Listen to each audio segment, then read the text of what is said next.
आप सभी का हमारे YouTube चैनल टॉप 1 बायोकेम में स्वागत है।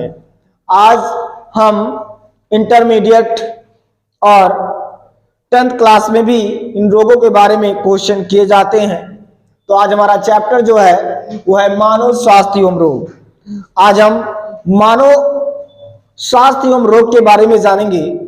तो स्वास्थ्य का अर्थ क्या होता है, पहले हम इसी चीज को क्लियर करेंगे।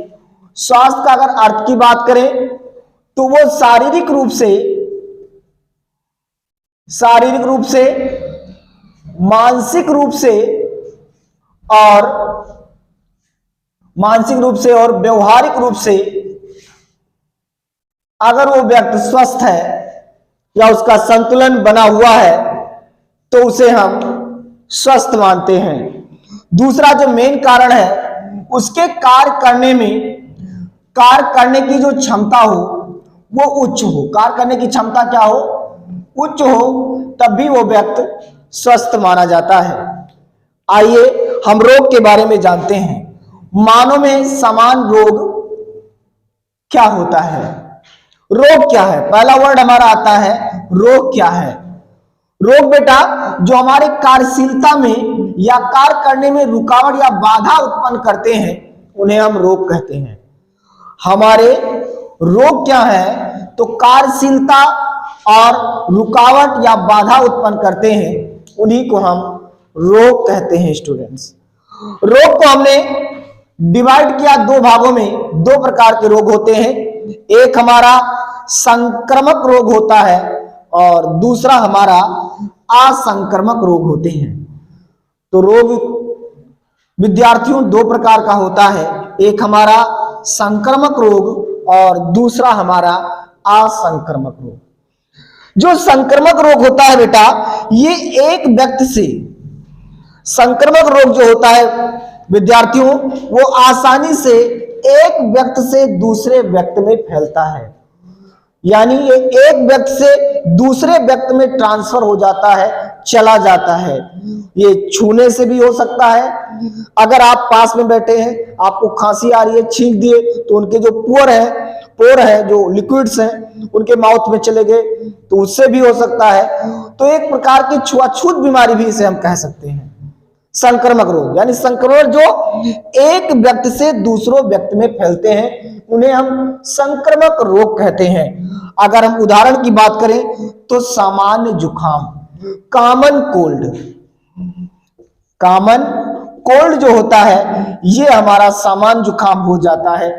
आप रात्रि में लेटे और सुबह पता चला कि आप बोल ही नहीं पा रहे हैं, तो ये सामान्य जो जुकाम होता है ये एक प्रकार का संक्रामक रोग होता है। और संक्रामक रोग में भी एक सबसे घातक जो रोग होता है विद्यार्थियों, वो हमारा एड्स होता है। एड्स जो है वो सबसे घातक रोग है। एड्स के बारे में हम एक स्पेशल वीडियो लाएंगे, वहां पर हम एड्स और HIV के बारे में बात करेंगे। लेकिन जो एड्स है वो संक्रामक रोग का ही एक उदाहरण है।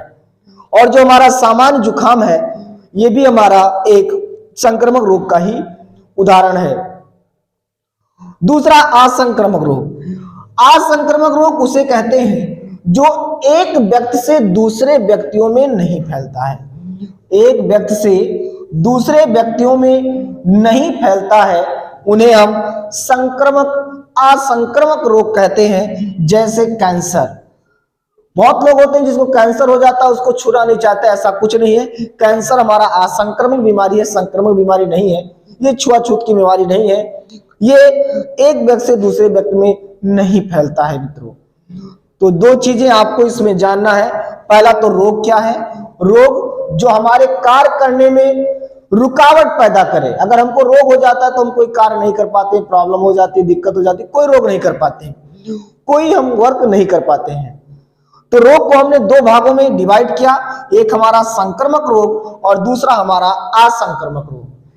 संक्रामक रोग हमने कह दिया कि एक व्यक्ति से दूसरे व्यक्ति में फैलता है, जैसे एड्स। और असंक्रामक रोग एक व्यक्ति से दूसरे व्यक्ति में नहीं फैलता है, जैसे कैंसर। स्टूडेंट्स, अब मानव में होने वाले रोग के बारे में जानेंगे। मानव में होने वाले रोग में सबसे पहला हमारा जो हेडिंग होगा जीवाणु जनित रोग, यानी जीवाणु से कौन कौन से रोग फैलते हैं हम उनके बारे में जानेंगे। तो जीवाणु जनित रोग में सबसे पहला हमारा जो होगा वो मियादी बुखार, जिसे हम टाइफाइड्स के नाम से जानते हैं। सरल भाषा में इसे हम टाइफाइड्स कहते हैं, और हिंदी लैंग्वेज की बात करें तो उसे हम मियादी बुखार के नाम से भी जानते हैं।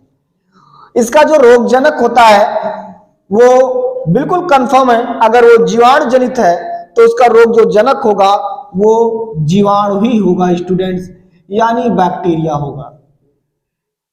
ये हमारा जीवाणु जनित जनक जिसे हम कहते हैं। और जो मियादी बुखार है स्टूडेंट्स, किस जीवाणु द्वारा होता है ये हमारे लिए बहुत ही महत्वपूर्ण है, जिसे हम साल्मोनेला टाइफी के नाम से जानते हैं। इसे हम साल्मोनेला टाइफी, बहुत ही इंपॉर्टेंट है स्टूडेंट्स, इसको नोट कर लें, जिसे हम साल्मोनेला टाइफी के नाम से जानते हैं।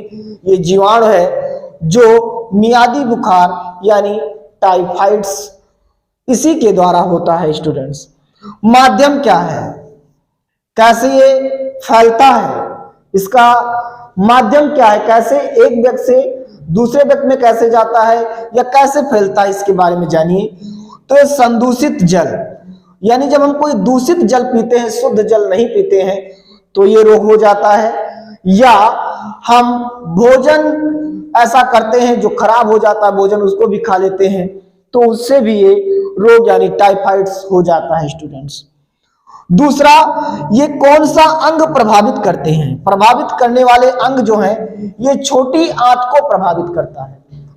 हमारे शरीर में जो छोटी आंत होता है, उस छोटी आंत को ही ये जो वायरस है, ये जो बैक्टीरिया है साल्मोनेला टाइफी, ये छोटी आंत को ही प्रभावित कर देता है स्टूडेंट्स। दूसरा, इसका लक्षण क्या होता है? इसका लक्षण ये होता है, मेन लक्षण यही है कि इसमें तीव्र ज्वर आता है, यानी तेज बुखार आता है स्टूडेंट्स। अगर किसी को ये चीज हो जाती है तो उसमें तेजी से उसको बुखार आना शुरू हो जाता है। अब जो मोस्ट इंपोर्टेंट टॉपिक है, आपके ऑप्शनल में क्वेश्चन बन सकता है कि अगर मियादी बुखार हो जाए किसी व्यक्ति को तो हमें कौन सी जांच करानी चाहिए, या उसका निदान क्या है, या उसका निदानात्मक परीक्षण क्या है, ये सारे क्वेश्चन बन सकते हैं।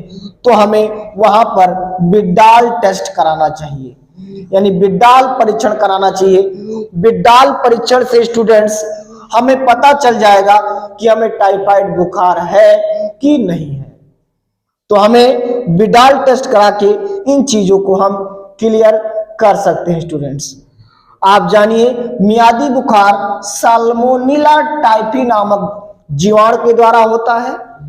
माध्यम क्या है? तो संदूषित जल का मतलब होता है कि प्रदूषित जल पिएंगे, प्रदूषित भोजन करेंगे तो हमें यह रोग हो जाएगा। हमारे किस अंग को प्रभावित करते हैं शरीर को? तो छोटी आंत को प्रभावित करते हैं। स्टूडेंट इन बातों को ध्यान रखेंगे, हमारी छोटी आंतों को प्रभावित करते हैं। लक्षण क्या है? तो मेन लक्षण यही है कि उसे तीव्र बुखार आता है, तेजी से उसको बुखार आना स्टार्ट हो जाता है। और फिर इसका निदान कैसे पाएं, कैसे पता करें कि हमें कौन सा रोग हुआ है? तो इसके लिए हमें एक जांच करानी होती है जिसे हम विडाल परीक्षण के नाम से जानते हैं, और विडाल टेस्ट कराते हैं। कैसे ये फैला, इन बातों का भी जिक्र हम करेंगे। तो फैलने का जो मेन कारण है, मेरी मेलान, एक औरत थी जिसका नाम था मेरी मेलान। इस मेरी मेलान के द्वारा टाइफाइड मेरी के नाम से जानते हैं। ये पेशे से एक रसोइया थी और उसी को टाइफाइड हुआ था। तो अगर आपसे पूछा जाए टाइफाइड का वाहक कौन है, तो आप बता सकते हो मेरी मेलान। मेरी मेलान को ही हम टाइफाइड वाहक कहते हैं। मेरी मेलान को ही हम टाइफाइड वाहक कहते हैं। पेशे से एक रसोइया थी और सबसे पहले टाइफाइड उसे को हुआ था, इसीलिए मेरी मेलान को हम टाइफाइड वाहक कहते हैं। स्टूडेंट धन्यवाद।